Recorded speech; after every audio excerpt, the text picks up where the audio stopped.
Hello everyone, welcome to all of you. देखिए, हम आज आपको एटॉमिक स्ट्रक्चर का प्रीवियस ईयर क्वेश्चन पढ़ाएंगे। सबसे पहला है आपका बोहर्स मॉडल। बोहर्स मॉडल में देखिए क्या क्या पूछा जाता है आपका बोहर्स मॉडल में।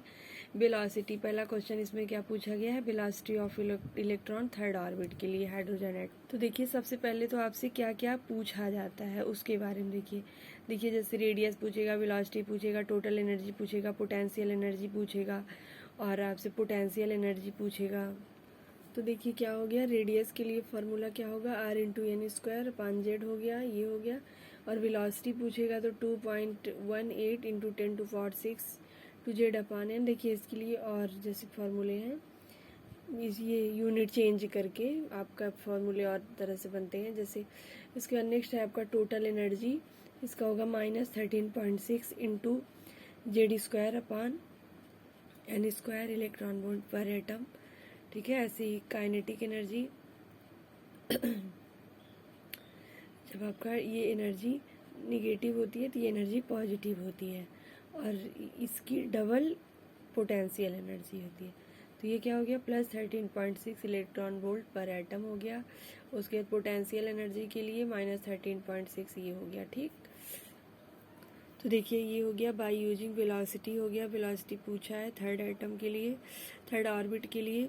तो आपका क्या हो जाएगा, यानी इक्वल टू 3 हो जाएगा, Z equal to n, because वो हाइड्रोजन के लिए 1 होगा, जेड के लिए ये हो गया आपका, ये आ गया आंसर। देखिए नेक्स्ट क्वेश्चन आपका क्या है, the equation for calculating the velocity of electron in nth orbital of hydrogen like species. देखिए कोशिश करेंगे कि इसको कैसे निकालें, वेलोसिटी पूछ रहा है इसमें।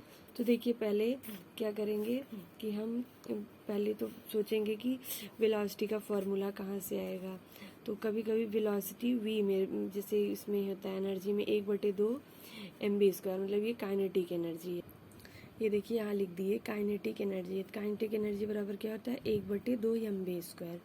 तो v बराबर क्या हो जाएगा, v बराबर हो जाएगा आपका 2E/m हो जाएगा। ठीक, ये v हो गया। उसके बाद अब इसको ऐसे ही रखेंगे फॉर्मूले से। ये हाँ ये आया था Z²/n², फिर ये आ गया आपका। और ये भी तो देखेंगे पहले ऑप्शन में ऐसे ही दिया गया है। ठीक है, तो ये ऐसे ही सोचेंगे कि कैसे आया होगा। तो ये आपका कैसे आया, ये देखिए जब यहाँ अंडर रूट हटाते हैं, ये यहाँ से अंडर रूट हटाएंगे, ये आपका आंसर आ गया। देखिए 8 नंबर क्वेश्चन क्या दिया है, इसमें स्पेक्ट्रल सीरीज के लिए आपको ट्रिक्स लगाना है।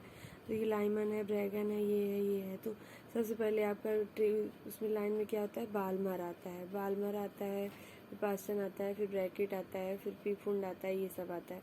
तो बाल्मर के लिए सबसे पहले क्या होगा, यूबी रेज होती है। देखिए इसमें लिखा भी है यूबी रेज होती है, फिर बाल्मर के लिए विजिबल होती है, बाकी सबके लिए IR होती है। ठीक है, तो इसमें कह रहा है गलत कौन सा है, तो यही आपका गलत है। ठीक है, ये हो गया। देखिए जैसे ऐसे दिया है towards quantum mechanical model of the atom. इसका मतलब होता है कि इसमें क्वेश्चन या तो डी ब्रॉगली से पूछेगा, या तो एंगुलर मोमेंटम से पूछेगा, या तो हाइजेनबर्ग अनसर्टेनिटी प्रिंसिपल से पूछेगा। डी ब्रॉगली में आपका क्या क्या लगा रहेगा, क्या फॉर्मूला होता है, लैम्डा इक्वल टू h/p। इसमें जैसे m दिया रहेगा, v दिया रहेगा, कहीं h पूछेगा, कहीं लैम्डा पूछेगा, ऐसे। और एंगुलर मोमेंटम के लिए क्या होता है, mvr इक्वल टू nh/2π। तो लैम्डा इक्वल टू क्या होता है, 2πr/n। और अनसर्टेनिटी के लिए ये फॉर्मूला होता है।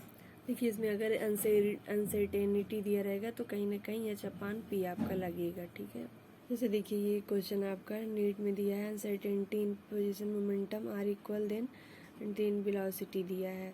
तो डिस्टेंस, जैसे डिस्टेंस एंगस्ट्रॉम में दिया गया है तो उसका मतलब डेल्टा x दिया गया है। तो क्या क्या दिया है आपका इसमें, अगर डिस्टेंस दिया रहेगा एंगस्ट्रॉम में तो उसका मतलब x दिया है। तो इसमें क्या दिया, पोजीशन मोमेंटम इक्वल है, तो ये हो गया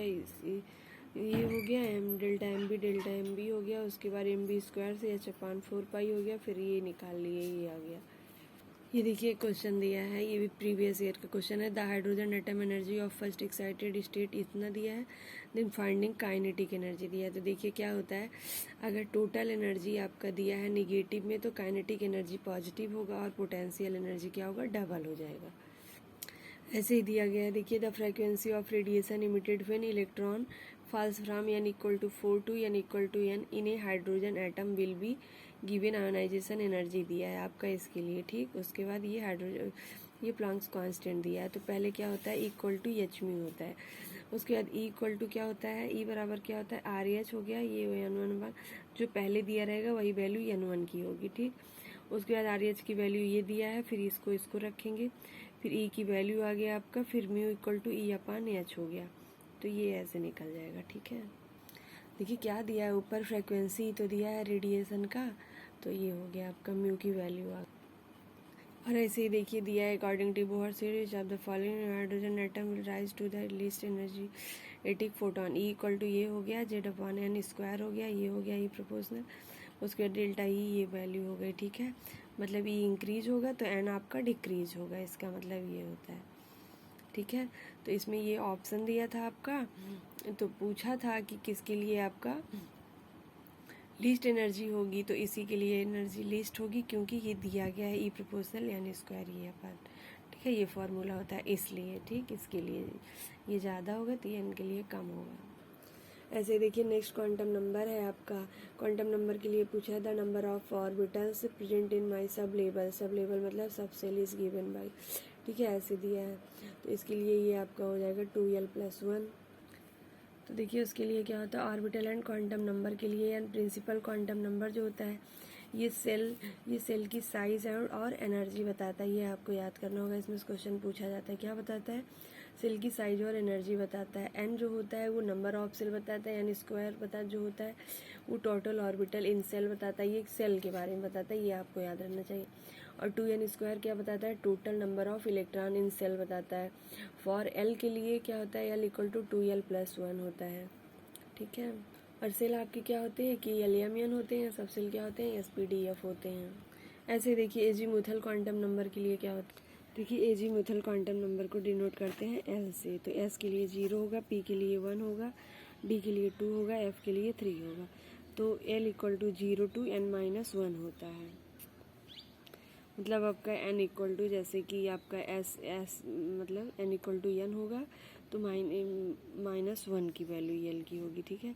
the orbital can have maximum 2 electron with anti parallel spin, मतलब एक ऑर्बिटल में 2 इलेक्ट्रॉन हो सकते हैं और उनकी स्पिन जो होगी एंटी होगी।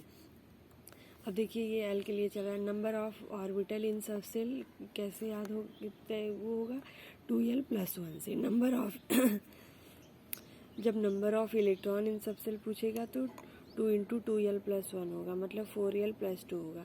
उसके बाद ऐसे ही जब ऑर्बिटल एंगुलर मोमेंटम, देखिए जब ऑर्बिटल एंगुलर मोमेंटम पूछेगा तो आपका क्या होगा, ये होगा √L × l+1 h/2π होगा। ऐसे ही देखिए मैग्नेटिक क्वांटम नंबर पूछेगा और तो ऑर्बिटल का ओरिएंटेशन बताता है। वैल्यू ऑफ m के लिए -L से +1 तक वैल्यू होगी, ठीक है, ये हो गया। फॉर S के लिए L equal to 0 m equal to 0 होगा। या सब सेल के लिए मतलब L equal to 0 m equal to 0 होगा। P के लिए मतलब L इक्वल टू 1 होगा, -1 0 +1 होगा। M give orientation of orbital in 3D space, ठीक है, ये हो गया। और स्पिन क्वांटम नंबर जो होता है स्पिन ओरिएंटेशन बताता है। If 2 electron in same orbital distinguish by spin quantum number spin, तो जैसे ये एक में +½ होगा तो एक में -½ होगा। देखिए क्या है यहाँ स्पिन एंगुलर मोमेंटम पूछता है। जब स्पिन एंगुलर मोमेंटम पूछता है तो √S × S+1 h/2π होता है। और मैग्नेटिक मोमेंटम पूछता है तो √N × n+2 होता है, n equal to number of unpaired electron होता है। तो देखिए यहाँ स्पिन एंगुलर मोमेंटम पूछा है तो √S × S+1 h/, और ऑर्बिटल एंगुलर मोमेंटम पूछता है तो √L × l+1 h/2π है। ऐसे ही देखिए साई स्क्वायर बराबर होता है probability of density of electron.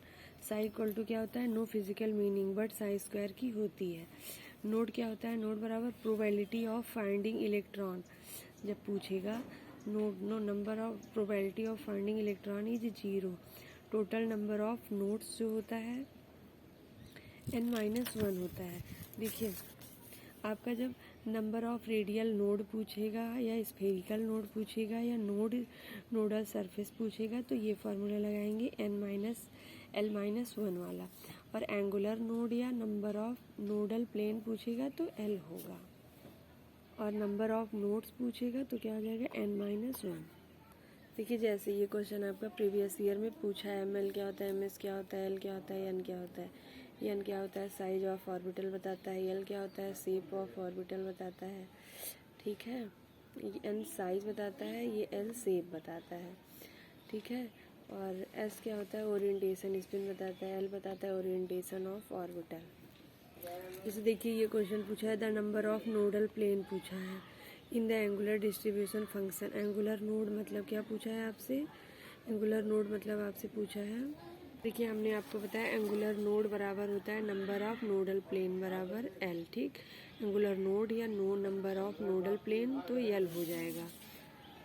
तो तीनों के लिए पूछा है, S के लिए भी, B के लिए और D के लिए भी। तो क्या हो जाएगा 0, 1, 2, तो यही पहला वाला सही हो जाएगा।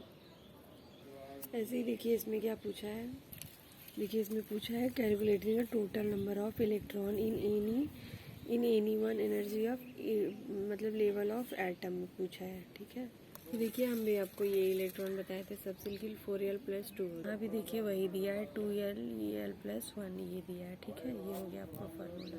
देखिए क्वेश्चन ये पूछा है, which one of the following regarding radial probability distribution curve is false. ठीक है, ये पूछा है इसके लिए। तो क्या पूछा है आपसे, रेडियल प्रोबेबिलिटी पूछा है। ठीक है, हमने आपको क्या बताया था, देखिए number of radial node, spherical node या नोडल सरफेस पूछेगा तो ये फार्मूला लगेगा। तो वही फार्मूला देखिए यहाँ लगा है, तो आपका क्या आ गया है, ये 0 आ गया है। एक बिंदु इलेक्ट्रॉन पाए जाने समाना कम समय, देखिए 2009 में पूछा था, फिर ऐसे ये क्वेश्चन यहाँ 2004 में भी पूछा है। देखिए क्वेश्चन ये पूछा है, the trend in shielding effect is, तो ये क्या हो जाएगा आपका S हो जाएगा। S में सबसे ज़्यादा, P में, फिर D में। और शेल्डिंग इफेक्ट क्या होता है, या एक ऑर्बिटल को ढक लेता है जिससे उसके कक्षक में घूमने की शक्ति कम हो जाती है, तो यह सबसे ज़्यादा ढका रहता है आपका। ठीक है, जैसे ऐसे रहता है, ऐसे रहता है, गोल गोल ऐसे। देखिए orbital angular momentum of an electron बराबर L×L+1 h/2π भी होता है, लेकिन इसमें पता नहीं क्यों नहीं दिया। देखिए अगर वीडियो आपको अच्छी लगेगी तो लाइक और सब्सक्राइब और कमेंट करिएगा नेक्स्ट वीडियो के लिए। Thank you for watching.